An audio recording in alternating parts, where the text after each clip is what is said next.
Assalamualaikum warahmatullahi wabarakatuh. Salam sejahtera buat kita semua anak-anakku sekalian. Hari ini kita akan belajar lagi tentang bahasa Indonesia kelas 7 bab 2 subbab yang B, yaitu tentang unsur-unsur cerita fantasi.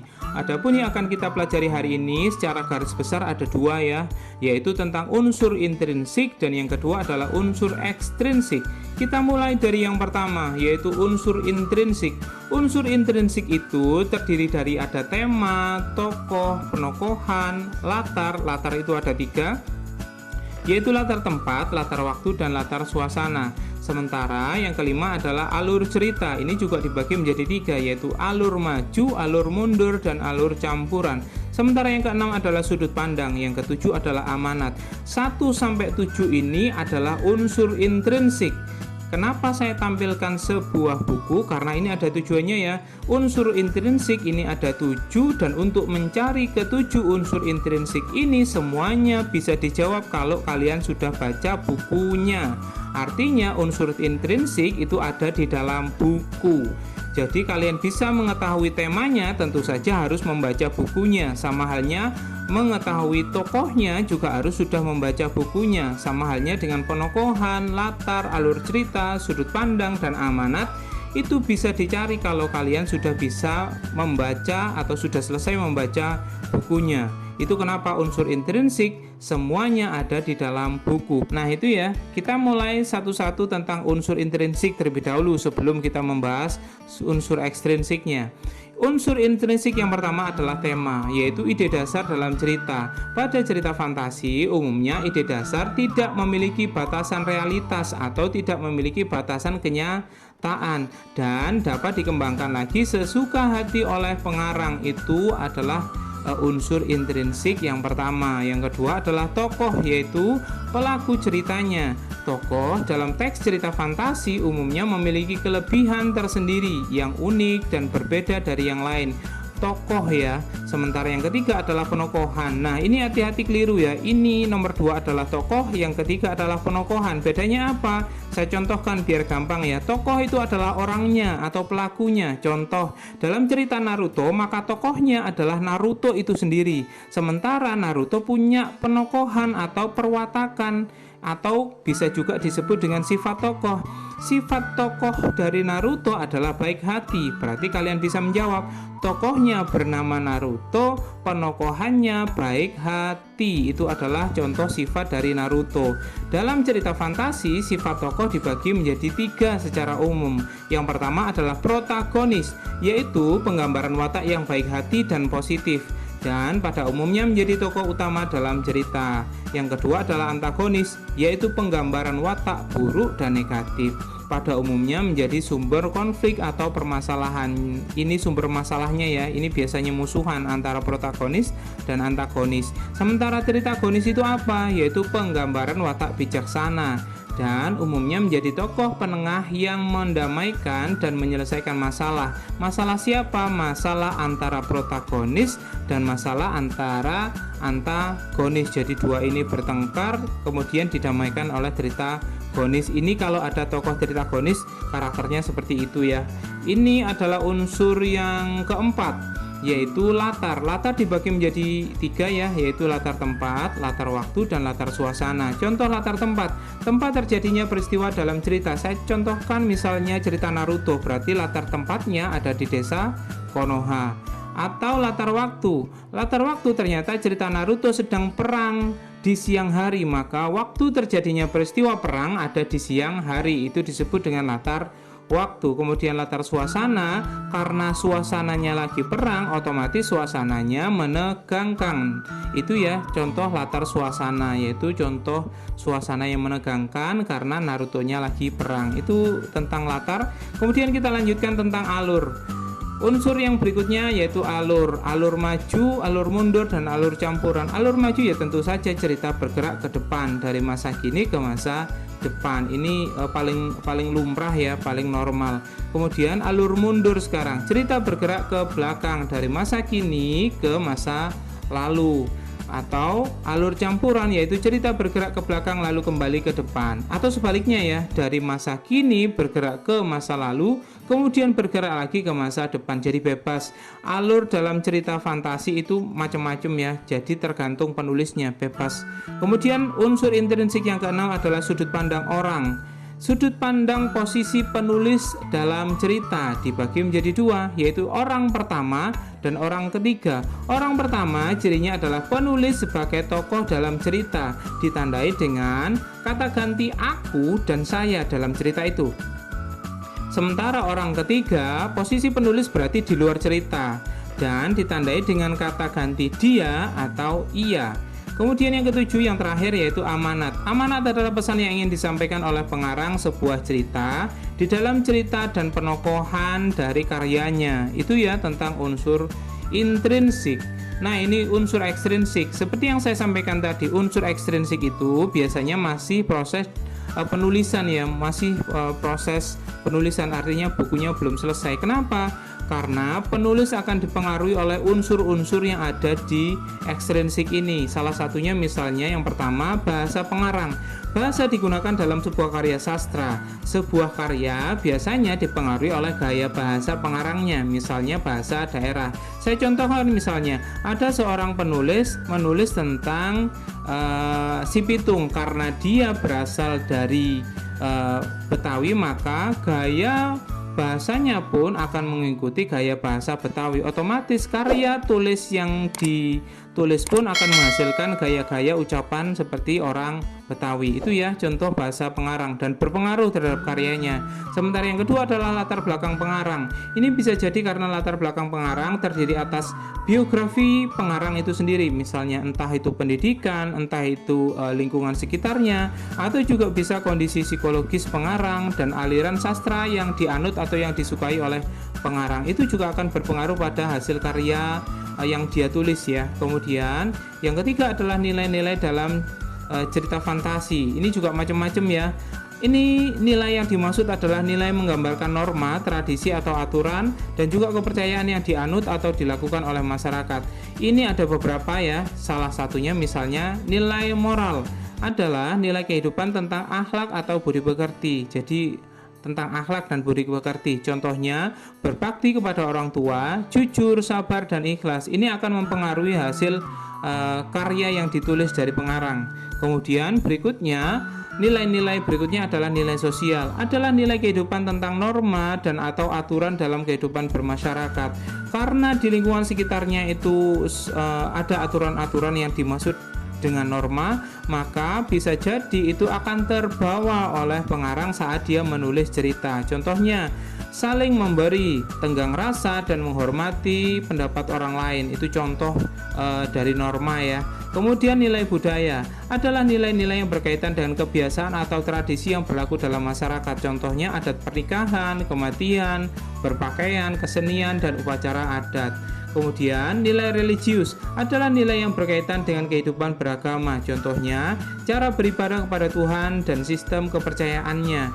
Kemudian yang berikutnya adalah nilai politik, adalah latar peristiwa politik, dijadikan salah satu dokumen sejarah bangsa, bisa berupa gejolak atau cerita kepahlawanan, dan ini juga semuanya akan bisa mempengaruhi sebuah karya yang ditulis oleh pengarang cerita. Contohnya misalnya nilai politik ya, misalnya cerita kepahlawanan seperti yang saya contohkan tadi tentang cerita Si Pitung yang ada di Betawi. Otomatis itu akan berpengaruh kondisi sejarah yang di Betawi dulu pernah dijajah oleh Belanda, maka cerita yang muncul di sana adalah cerita tentang Si Pitung melawan Belanda. Itu merupakan cerita kepahlawanan. Itu ya yang dimaksud dengan unsur ekstrinsik.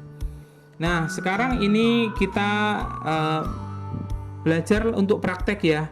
Saya akan menceritakan sebuah cerita tentang Timun Emas, maka kalian tugasnya adalah mencari unsur intrinsik di dalam cerita Timun Emas, meliputi temanya apa di dalam Timun Emas, tokohnya siapa saja di dalam cerita Timun Emas yang akan saya bacakan, penokohannya atau karakternya atau sifatnya atau wataknya seperti apa, masing-masing tokoh, kemudian latar tempatnya di mana saja, latar waktu, latar suasananya menegangkan atau seperti apa, kemudian alur ceritanya, maju atau mundur atau campuran, kemudian sudut pandangnya seperti apa, dan kalau memang ada amanat, maka amanatnya isinya apa. Itu ya tugas untuk mencari unsur intrinsik dari cerita Timun Emas. Nah, sekarang saya akan membacakan sebuah cerita Timun Emas. Kita mulai ya. Dongeng anak Timun Emas. Di suatu desa tinggallah seorang janda tua yang bernama Mpok Yem. Ia hidup sendiri, tidak memiliki seorang suami dan anak. Setiap harinya Mpok Yem selalu ke hutan mencari kayu bakar. Suatu hari ia bertemu dengan makhluk raksasa yang sangat menyeramkan di tengah hutan. Tubuhnya setinggi pohon, kulitnya kasar penuh bulu, kukunya panjang dan mempunyai gigi taring yang tajam. Tubuh Mbok Yem gemeteran, ketakutan melihat makhluk besar itu. Raksasa itu berkata dengan suara besar, "Hei, perempuan tua, tidak perlu takut. Aku tidak akan memakanmu. Kamu terlalu tua. Dagingmu pasti tidak enak. Aku kesini hanya mau memberikan sesuatu padamu." Raksasa itu memberinya beberapa butir biji tanaman sambil berkata, "Tanamlah biji ini dan rawat dengan baik-baik. Maka kau akan mendapatkan semua yang kau inginkan. Tapi ingat, kau jangan menikmatinya sendiri. Kau harus juga memberikan padaku sebagai tanda terima kasih." Mbok Yem hanya mengangguk. Kita lanjutkan. Akhirnya Mbok Yem pulang ke rumahnya, lalu menanam benih tersebut. Baru keesokan harinya, benih itu tumbuh menjadi tanaman mentimun. Buah besar-besar berwarna emas. Karena penasaran, ia memetik buah mentimun yang paling besar itu. Setelah membelahnya, Mbok Yem terkejut. Di dalam timun itu ada seorang bayi perempuan yang cantik. Jadi, ini maksud ucapan raksasa. Batin Mbok Yem. Mbok Yem sangat senang dan tidak percaya bahwa ia memiliki seorang anak perempuan yang cantik. Karena ia lahir dari sebuah mentimun emas, akhirnya ia memberi nama Timun Emas. Esok harinya Mbok Yem bertemu kembali dengan raksasa itu di hutan. Raksasa itu berkata, Engkau sudah memperoleh yang kau inginkan selama ini. Sesuai janjimu, kau harus membaginya denganku. Mbok Yem kebingungan, lalu berkata, Bagaimana mungkin bayi perempuan dapat dibagi? Tidak perlu bingung perempuan tua. Kau boleh memilikinya hingga usia 17 tahun. Dan selanjutnya, anak itu akan kujadikan santapan. ujar raksasa. Baiklah raksasa, aku akan merawatnya hingga usia 17 tahun. Ucap Mbok Yem. Lanjutnya ya. Timun Emas tumbuh menjadi gadis yang cantik jelita serta baik hati. Kulitnya kuning langsat, tubuhnya tinggi serta rambut hitam berkilau. Timun Emas juga rajin membantu ibunya, selalu menemani mencari kayu bakar di hutan. Itu membuat Mbok Yem takut kehilangannya. Ia tidak ingin Timun Emas menjadi santapan si raksasa. Beberapa tahun kemudian, Timun Emas kini berusia 17 tahun dan sudah waktunya untuk raksasa mengambilnya. Mbok Yem pun menyuruh Timun Emas untuk bersembunyi di kamar. Tiba-tiba terdengar dentuman keras dari langkah kaki si raksasa, membuat Mbok Yem gemeteran ketakutan. Hai perempuan tua, mana anak perempuan yang kau janjikan untukku? Teriak raksasa. Ia sedang mandi di kali, Tuan raksasa. Tubuhnya bau. Pasti kau tidak suka memakannya. Jelas Mbok Yem. Baiklah, aku akan datang seminggu lagi. Dan pastikan ia sudah siap untuk kubawa ke hutan. Ucap raksasa. Tentu Tuan, aku tidak akan mengecewakanmu. Kata Mbok Yem. Hai perempuan tua, aku menagih janjimu. Cepat serahkan anak itu, ujar raksasa. Maaf Tuan Raksasa, Timun Emas sedang menjual kayu di kampung. Jika kau datang lagi lebih pagi, pasti bertemu dengannya, Jelas Mbok Yem. Baiklah, ku beri 1 minggu lagi. Kalau kau tidak serahkan anakmu, akan kuhancurkan rumahmu. Teriak raksasa dengan marah. Mbok Yem ketakutan dengan ancaman itu. Ia tidak rela anaknya menjadi santapan raksasa kejam itu. Melihat hal itu, Timun Emas berkata, Ibu, jangan sedih. Biarkanlah aku menjadi santapan raksasa itu. Tidak nak, ibu tidak akan merelakanmu menjadi santapan raksasa jahat itu. Ibu akan melakukan apapun agar bisa menyelamatkanmu, ujar Mbok Yem. Kemudian Mbok Yem pergi untuk menemui seseorang kakek sakti di gunung. Lalu ia diberi benih mentimun, sebuah duri, sebutir garam, serta sepotong terasi. Kita lanjutkan ya. Seminggu kemudian raksasa itu datang dengan emosi. Kakinya besar dihentakkannya ke tanah sehingga bergetar. Cepat serahkan anakmu itu, atau akan kuhancurkan rumah beserta dirimu juga. Aku sudah lapar. Teriak raksasa itu. Maaf Tuan, Tuan Raksasa, anakku sudah pergi ke hutan. Kembalilah ke tempat tinggalmu di hutan. Timun Emas sudah ada di sana, ujar Mbok Yem berbohong. Di saat itu Timun Emas keluar rumah lewat pintu belakang. Ia membawa semua benda yang diberikan kakek sakti itu. Raksasa melihat Timun Emas ketika akan kembali ke hutan, lalu mengejarnya. Hei, jangan lari kau Timun Emas. Aku akan menangkapmu. Aku sudah lapar, ujar raksasa. Walaupun panik, Timun Emas masih ingat perintah ibunya untuk melempar benih mentimun yang langsung berubah menjadi ladang mentimun dengan buah yang besar-besar. Sehingga raksasa lapar itu memakan timun-timun itu sampai perutnya kekenyangan dan kembali mengejar Timun Emas dengan jalan yang lambat. Lanjutnya ya. Gawat, raksasa itu masih mengejarku. Kata Timun Emas. Lalu dia melemparkan. Ketika raksasa itu mulai mendekat, lalu berubah menjadi hutan bambu yang semakin memperlambat jalan si raksasa karena banyak terluka tertusuk bambu. Apa ini? Bagaimana bisa tiba-tiba ada hutan bambu di sini? Waduh, kakiku. Kurang ajar kau Timun Emas. Gumam raksasa sambil kesakitan. Tetapi raksasa itu masih bisa mengejarnya. Timun Emas kali ini melemparkan sebutir garam yang berbuah menjadi lautan luas, membuat si raksasa harus berenang untuk mengejarnya. Apalagi ini?